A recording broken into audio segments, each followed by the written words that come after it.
Santa Barbara County, Black African-American people make up about 2% of the population. So that gives you an idea of then what does it look like in our school district? So that means in our school district, those that identify, it's somewhere between 100 to 300, probably that are Black African-American or Black biracial, okay, in those districts.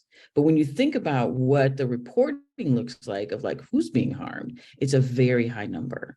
So I could speak personally about some situations that we have had happened in the last year and a half that have been particularly painful. But I want to make sure you understand it's all connected to generational pain in our area.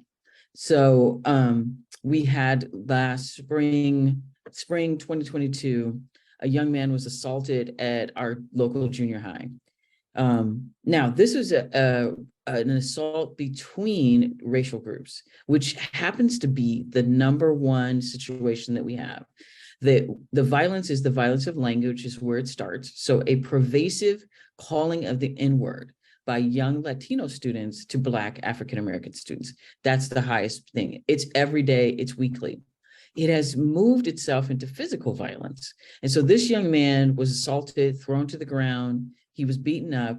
The boys jumped on him, jumped on his neck, and chanted George Floyd.